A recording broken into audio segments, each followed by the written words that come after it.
Hello दोस्तों, आज की कहानी है शर्तों का प्यार। दोस्तों, अब हर सप्ताह सोमवार, बुधवार और शनिवार आपसे मिलेंगे एक नई कहानी के साथ सुबह 11:30 बजे। अनीश जी अपनी पत्नी सौम्या को कहे कि सौम्या, आज हमें गजेंद्र के घर चलना है। सौम्या कही, कितने बजे चलना है? अनीश कहे, आज शाम को उसने खाने पर बुलाया है तो शाम के 6, 6:30 तक निकल जाएंगे। दरअसल बात यह है कि गजेंद्र और उसके पीछे पत्नी के बीच कुछ अच्छा नहीं चल रहा। उनके रिश्ते थोड़े ठीक नहीं हैं और इसलिए हम दोनों को बुलाया है। मेरी कंपनी में और हमारे पूरे परिवार में, पूरे नाते रिश्तेदार में सब जानते हैं कि हम पति पत्नी का रिश्ता कितना अच्छा है, कितना सुलझा प्यार और माधुर्य भरा रिश्ता है हमारा। इसलिए गजेंद्र चाहता है कि हम दोनों साथ में उसके घर आएं। हम दोनों उन दोनों की बातों को समझें, उन्हें उनकी गलतियों को समझकर उन्हें बताएं कि उन्हें क्या करना है और क्या नहीं करना है, अपने रिश्ते को कैसे संभालना है, कैसे सुधारना है। सौम्या, तो तुम तो जानती हो कि रिश्ते तोड़ना आसान है और पति भी पत्नी के बीच में खटपट तो होती ही है, लेकिन रिश्ते तोड़ के अलग हो जाने से कहीं ज़्यादा अच्छा है कि रिश्तों को जोड़कर एक नया मौका दिया जाए। सौम्या ने हाँ में सर हिलाई पर कुछ कही नहीं। मन ही मन सोची, इतने ज्ञान के देवता बने फिरते हैं, खुद के समय में ज्ञान कहाँ जाती है, लेकिन कुछ कही नहीं। शाम को 6 बजे से पहले सौम्या अपने घर में सास ससुर और बच्चों को खाना तैयार करके बच्चों को स्कूल से मिले होमवर्क को कराने के बाद तैयार होकर बैठ गई। अनीस के कहने पर शाम के 6 बजे सौम्या और वह दोनों गजेंद्र और उसकी पत्नी मीना के घर चल दिए। 6:15 में वह दोनों गजेंद्र और उसकी पत्नी के घर पहुंच गए। सौम्या ऐसे गजेंद्र की पत्नी मीना को बहुत अच्छी तरह से जानती थी और औरत औरत के बीच में होने वाले औरतों जैसी बातों से वह यह भी जानती थी कि उनके रिश्ते में क्या खटपट और कैसी बातें चल रही है।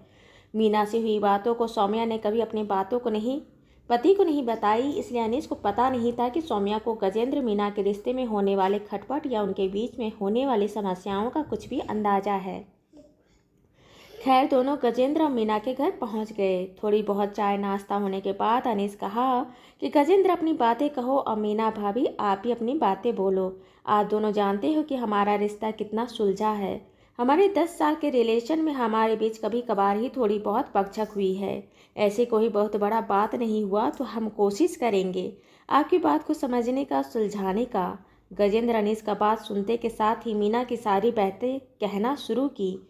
मीना ऐसा करती है, मीना वैसा करती है, मीना बात नहीं सुनती, मेरी कोई भी सोच नहीं सुनती, उसे तो मैं हमेशा गलत लगता हूँ। वह तो हमेशा कहती है तुम मेरे कभी थे ही नहीं, तुम आगे भी मेरे नहीं होगे। गजेंद्र की बात कहने के बाद मीना ने अपने बात कहना शुरू की। मीना ने भी अपनी सारी बातें कहानी सुनाई। उनके भी रिश्ते को 10 साल हो गए थे और 10 साल का रिश्ता का लेखा चुका एक दिन में, 2 घंटे में तो नहीं हो सकता।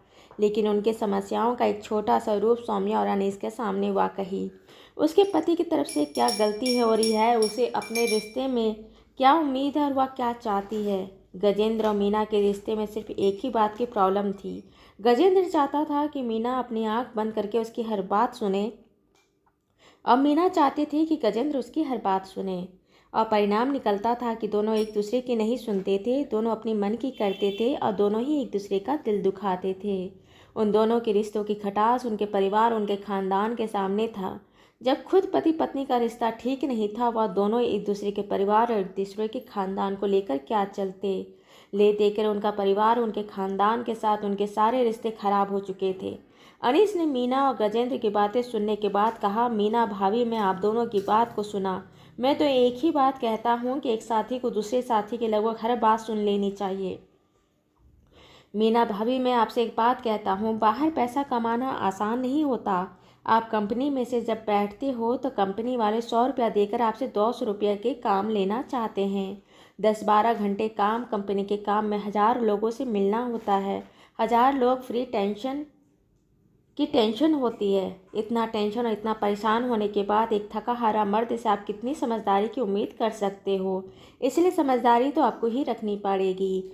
मीना भाभी, जो अपने रिश्ते को बचाने के लिए एक उम्मीद भरी निगाह से अनीस और सौम्या की तरफ देख रही थी, उसे अनीस की बात अच्छी नहीं लगी। उसने बिल्कुल एक प्रश्न भरी निगाह से अनीस को देखा। उनके देखने के तरीके से ऐसा लग रहा था मानो कह रही हो, क्या कह रहे हो? अगर यही कहना है तो यहाँ आकर क्या कर रहे हो? एक शिकायत भरी नज़र से उसने गजेंद्र को देखा। सौम्या मीना की नज़रों को भली भांति समझ गई। गजेंद्र कहा, भाभी आप क्या कहते हो? आप दोनों पति पत्नी के बीच का प्यार के बारे में तो हर कोई जानता है। हर कोई आप दोनों को देखकर प्रेरणा लेता है, कहता है कि भाई पत्नी हो तो सौम्या भाभी जैसी। सौम्या जो इतनी देर से चुप रही थी, एकटक गजेंद्र को देखते रही और कही कि आप जो सभी कह रहे हो भाई पत्नी होनी चाहिए सौम्या भाभी जैसी, लेकिन अगर मैं अपनी नज़र से अपने मुंह से कहना चाहूँ तो मैं कभी नहीं चाहूँगी कि कोई औरत को सौम्या की तरह होना चाहिए। आज हमारी भी शादी को 10 साल हो गए हैं। जब शुरू में शादी करके आई थी तो मेरे पति अनीश को वैलेंटाइन डे मनाना पसंद नहीं था, बर्थडे मनाना पसंद नहीं था, मैरिज एनिवर्सरी मनाना पसंद नहीं था। हमारे संस्कार नहीं है, हमारी संस्कृति नहीं है, हमारा परंपरा नहीं। उन्होंने नहीं मनाया, लेकिन मुझे शौक तो था, मेरी इच्छा थी। उन्होंने मेरी इच्छा को कभी ध्यान नहीं दिया। आपने नहीं बोला, मैंने भी कुछ नहीं बोला। आज 10 साल में कैसा शादी का सालगिरह होता है, कैसा होता है मुझे नहीं मालूम। संस्कृति परंपरा का क्या हुआ नहीं जानती। हाँ, यह जानती हूँ कि मेरे पति के द्वारा दिए जाने वाली खुशी मुझे कभी नहीं मिला। मेरी आंखों में वह खुशी की चमक कभी नहीं आई कि मेरे पति ने मेरे लिए, मेरी खुशी के लिए कुछ किया। एक बार मेरी दोस्त मेरे घर आई, जींस टॉप पहनी थी। मेरे ससुराल परिवार ट्रेडिशनल परिवार है। बहू साड़ी के अलावा सूट नहीं पहन पाती। अपनी शादी से पहले अपने स्कूल कॉलेज में मैं भी जींस टॉप पहनती थी, लेकिन इनका परिवार का चलन देखकर मैंने कभी भी ख्वाहिश नहीं की कि मैं जींस पहनूं, कि टॉप पहनूं, कि या ऐसी कोई आधुनिक कपड़े पहनूं या सूट पहनूं। एक बार मेरी दोस्त आई तो जींस टॉप पहनी थी, तो मेरे घर आने के बाद मेरे पति को अच्छा नहीं लगा कि तुम्हारी दोस्त हमारे घर आई थी। उसको इतना नहीं पता कि घर कैसे जाते हैं, कैसे नहीं जाते। एक मेरी फ्रेंड मेरे घर में साड़ी आई तो उसे यह बात उठा कि उसे इतना नहीं पता कि किसी के घर में जाते हैं तो सर में पल्लू लेना ज़रूरी होता है। जिस टाउन वाली लड़की के लिए मेरे पति ने तो सीधे सीधे बोल दिया कि अगर तुम्हें मुझसे रिश्ता रखना है तो तुम्हें उस लड़की से रिश्ता तोड़ना होगा। मैं अपनी शादी का ही रिश्ता के चुना और मैं अपने दोस्त के लिए रिश्ते को छोड़ दिया। मेरी बचपन से लेकर कॉलेज तक साथ रहे इतनी अच्छी दोस्ती मैंने पति के लिए छोड़ दिया, पर मेरे पति ने मेरी खुशी के लिए उसके पहनावे को नज़रअंदाज क्यों नहीं किया। तुम ऐसा मत करो, तुम वैसा मत करो, मुझे यह पसंद नहीं, मुझे वह पसंद हो या ना हो। लेकिन उन्होंने मुझे बोला कि मुझे पसंद नहीं तो मैं अपने पति के लिए किया। इतने सालों में मेरे पति सामने में बैठे हैं। अनीस से पूछो कि मैं उनसे कभी अपनी ख्वाहिश बताई कि मुझे यह पसंद है तो आप कीजिए, मुझे यह पसंद नहीं है तो आप मत कीजिए। मैं कभी उन पर नहीं थोपी। अब बदले में उन्होंने भी मुझे कभी भी समझना नहीं चाहा, मेरे मन को टटोलना नहीं चाहा। हमारी शादी में आज हम दोनों के बीच में कभी झगड़ा नहीं होता, क्योंकि एक सिर्फ आदेश देता है और दूसरा उस आदेश को पालन करता है। सब लोगों को लगता है कि हमारा परिवार, हमारा पति पत्नी के रिश्ते में कितना प्यार है, कितना संतुलन है, कितना एक दूसरे का इज्जत है, कितना मेल है। लेकिन सही में कहूँ तो मुझे लगता है कि हम दोनों के बीच में प्यार जैसा कोई शब्द भी नहीं है। अगर है तो वह सिर्फ शर्तों का प्यार। मेरे पति ने 10 साल के रिश्ते में सिर्फ शर्त रखे हैं, तुम ऐसा करो तो मुझे अच्छा लगेगा, तुम ऐसा नहीं करो तो मुझे ऐसा लगेगा। सिर्फ शर्त रखा है। मैं अपने पति को अपनी ज़िंदगी में बिना शर्त का रखा। वह मुझे प्यार करते हैं उनकी पसंद के मेरे होने से। मैं उन्हें अपनी ज़िंदगी में रखी हूँ और प्यार की हूँ उनके उन्हीं की तरह होने से। मैंने उनको कभी नहीं बदला, मैं उन पर कभी कुछ नहीं थोपी। इसलिए मैं अपने रिश्तों के आधार से एक बात आप दोनों पति पत्नी को कहती हूँ। 10 साल आप दोनों ने अपनी अपनी बात को लेकर चले हो। तुम मेरी बात सुनो, तुम मेरी बात सुनो, बस यही बात लेकर चले। ज़िंदगी के 10 साल आपने ख़त्म कर दिए लड़ाई झगड़े में। अगर आप अपने रिश्ते को सुधारना चाहते हो तो आगे उसके निभाना चाहते हो तो फिर एक नई गलती लेकर मत चलिए। इस रिश्ते को एक नया आयाम दीजिए। आप पति पत्नी को बोलें कि मुझे यह चीज़ पसंद नहीं, और पत्नी को अगर वह चीज़ पसंद है और आपको लगता है तो आप अपना पसंद को जाहिर ना करें। अगर आपसे बर्दाश्त नहीं हो रहा है और आपने अपनी पत्नी को बोल दिया तो पत्नी आपकी पसंद का मान रखे। यही हाल आपकी पत्नी के लिए भी बोल रही हूँ कि पत्नी भी आप पर अपनी पसंद नापसंद को ठोकने की कोशिश ना करे। एक दूसरे के मन को रखना और एक दूसरे के मन को लेकर चलना ही पति पत्नी का रिश्ता है। सब कहते हैं पति पत्नी का रिश्ता एक गाड़ी के 2 पहिए के होता है। अगर एक पहिया बड़ा हो जाए तो पिछला पहिया बेढंगा ही चलेगा। और पिछला पहिया बड़ा हो जाए तो अगला पहिया बेढंगा रहेगा। दोनों ही मामलों में गाड़ी तो नहीं चलेगी, इसलिए दोनों पहियों को बराबर एक समान होने के बाद और एक दूसरे को लेकर ही चलना है। एक दूसरे के रिश्ते को मान दीजिएगा, प्यार और उसका सम्मान कीजिएगा, तभी आपको सम्मान होगा, प्यार मिलेगा। इस बात को ध्यान रखिएगा। गजेंद्र सौम्या की बात को सुनकर बहुत गहराई से समझा और उन्होंने सौम्या को वादा किया कि आपने जो बात कही है उसमें बहुत गहराई है और बहुत शालीन है। हम आपकी बात को समझते हैं और हम अपने रिश्ते को वैसे ही शुरुआत से गहराई से समझेंगे और उसे चलाएंगे। दोनों सौम्या को धन्यवाद कहे, लेकिन वहाँ से निकलने के समय तक अनीस का चेहरा सूज चुका था। उसके मन में गुब्बार भर चुका था, उसके मन में हीन भावना आ चुकी थी। उसे लग रहा था कि सौम्या ने उसे उसके दोस्तों के सामने नीचा दिखाया है, उसको नीचे गिराया है। रास्ते में गाड़ी में अनीस ने कुछ कहा नहीं। सौम्या भी समझ रही थी कि अनीस बहुत गुस्सा में है, वह बहुत नाराज है, लेकिन इस बार भी वह भी दूसरे को ज्ञान देकर आ रही थी। इस पर वह भी अपने रिश्ते को सुधारने के मकसद से काम कर रही थी। घर पहुंचकर अनीस और सौम्या दोनों एक दूसरे को कुछ कहे नहीं, सो गए। लेकिन दूसरे दिन अनीस का गुस्सा फूटा। उसने सौम्या को कहा कि तुम क्या हमारे रिश्ते में खुश नहीं हो? सौम्या कही, नहीं, मैं इस रिश्ते में खुश नहीं। अनीस कहा, क्या तुम इस रिश्ते को तोड़ना चाहती हो?